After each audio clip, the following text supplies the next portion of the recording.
শোনা যায় মে ২০২৫-এ এমন একটা ঘটনা ঘটেছিল যা আধুনিক আকাশযুদ্ধের সব নিয়মকানুনই যেন বদলে দেয়। এটা এমন এক সংঘর্ষ যা কয়েক দশক ধরে চলা একটা বড় বিতর্কের অবসান ঘটিয়েছে। এই বিতর্কের কেন্দ্রে ছিল দুটো অসাধারণ যুদ্ধবিমান।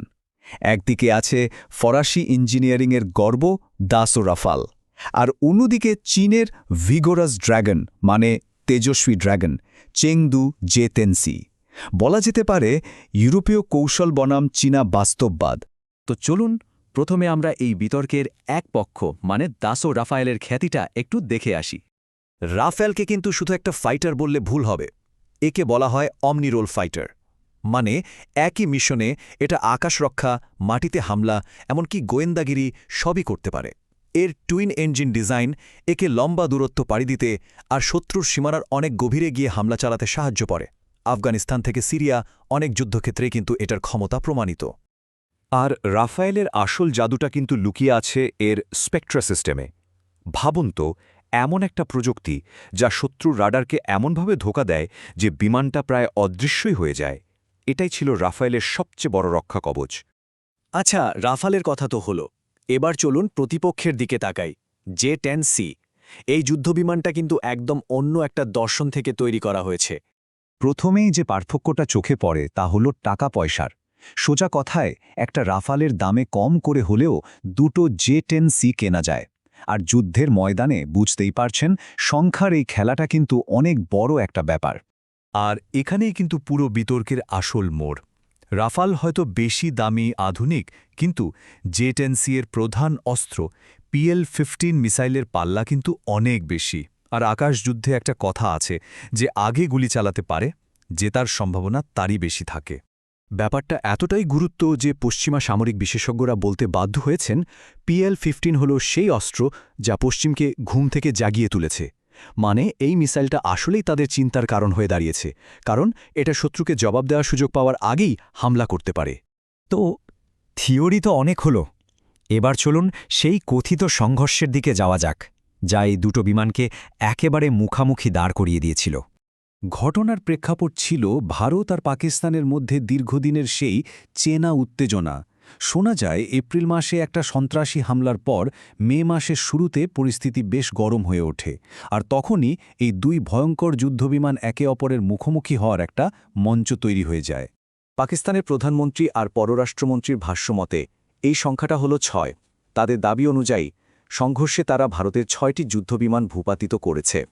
পাকিস্তানি কর্মকর্তাদের দাবিটা যদি আমরা দেখি, তারা বলছে তাদের জে-10সি ফাইটারগুলো PL-15 মিসাইল ব্যবহার করে মোট ৬টা ভারতীয় বিমানকে নামিয়েছে। এর মধ্যে ছিল ৩টা রাফাল, একটা Su-30 MKI, একটা MiG-29 আর একটা মিরাজ 2000। আর সবচেয়ে বড় কথা, তাদের দাবি অনুযায়ী এই লড়াই পাকিস্তানের একটা বিমানও খোয়া যায়নি। এখন অন্যদিকের কথাও শুনতে হবে। ভারত কিন্তু নির্দিষ্ট করে এই সংখ্যা বা কোন কোন মডেলের বিমান হারিয়েছে তা নিশ্চিত করেনি। তবে তাদের চিফ অব ডিফেন্স স্টাফ এটা স্বীকার করেছেন যে সংঘর্ষের সময় ভারতীয় বিমানবাহিনীর ক্ষতি হয়েছিল। কিন্তু প্রশ্ন হল, এটা কিভাবে সম্ভব হলো? একটা কম দামি ফাইটার বিশ্বের অন্যতম সেরা একটা জেটকে হারিয়ে দিল। এর উত্তরটা কিন্তু শুধু বিমানের মধ্যে লুকিয়ে নেই। তাহলে আসল রহস্যটা কি? কিভাবে একটা তথাকথিত সুপেরিয়র ফাইটার হেরে গেল? এর পেছনে ছিল একটা আধুনিক যুদ্ধকৌশল, যা বিমানের চেয়েও হয়তো বেশি গুরুত্বপূর্ণ হয়ে উঠেছিল। এই পুরো প্রক্রিয়াটাকে বলা হয় নেটওয়ার্ক সেন্ট্রিক ওয়ারফেয়ার। মানে এখানে শুধু একটা বিমান একা লড়ে না, বরং একটা পুরো সিস্টেম একসাথে কাজ করে। দেখুন, প্রথমে পাকিস্তানি এয়ারবর্ন ওয়ার্নিং বিমান বা AWENC অনেক দূর থেকে ভারতীয় জেটগুলোকে দেখে ফেলে। তারপর সেই তথ্য একটা গোপন ডেটা লিঙ্কের মাধ্যমে পাঠিয়ে দেওয়া হয় জে-10সি ফাইটারগুলোকে। ফলে জে-10সিগুলো নিজেদের রাডার বন্ধ রেখে একেবারে নিঃশব্দে শিকারের দিকে এগোতে পারে। আর রাফাল কিছু বুঝে ওঠার আগেই জে-10সি তার লম্বা পাল্লার মিসাইলটা ছুড়ে দেয়। এই ঘটনাটা পশ্চিমেও কিন্তু অমছম আলোড়ন ফেলেছিল। যেমন ধরুন, ফ্রান্সের একজন সংসদ সদস্য মার্ক শাভেন্ট একটা আনুষ্ঠানিক তদন্তে সরাসরি প্রশ্ন তুলেছিলেন যে রাফালের এত নাম করা স্পেকট্রা সিস্টেমটা কেন এই আক্রমণটা ধরতেও পারল না, আটকাতেও পারল না। তাহলে এই একটা ঘটনা থেকে আমরা কি শিখতে পারি? আকাশযুদ্ধের ভবিষ্যৎ বা বিশ্বশক্তির ভারসাম্যর জন্য এর মানেটা ঠিক কি? এর সবচেয়ে বড় শিক্ষাটা হয়তো এটাই যে পশ্চিমা দেশগুলোর প্রযুক্তিগত শ্রেষ্ঠত্বের যে ধারণাটা আমরা এতদিন ধরে দেখে এসেছি সেটা এখন বড়সড় একটা চ্যালেঞ্জের মুখে পড়েছে। চীন বা অন্য দেশগুলোর সামরিক প্রযুক্তি যে কত দ্রুত এগিয়ে আসছে এটা তারই একটা প্রমাণ। আর এর প্রভাব কিন্তু শুধু যুদ্ধের ময়দানেই সীমাবদ্ধ থাকবে না, বিশ্ব অস্ত্রের বাজারেও একটা বড় পরিবর্তন আসতে পারে। J-10C এর এই কথিত সাফল্য চীনকে একটা টপ ক্লাস অস্ত্র রপ্তানিকারক হিসেবে প্রতিষ্ঠা করতে পারে, কারণ এখন তাদের প্রযুক্তি আর শুধু কাগজের বাগ নয়, এটা যুদ্ধক্ষেত্রেও পরীক্ষিত।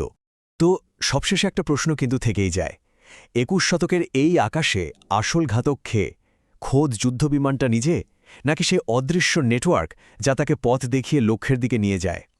এই ঘটনায় হয়তো ভবিষ্যতের আকাশযুদ্ধের নতুন অধ্যায়ের সূচনা করে দিয়েছে।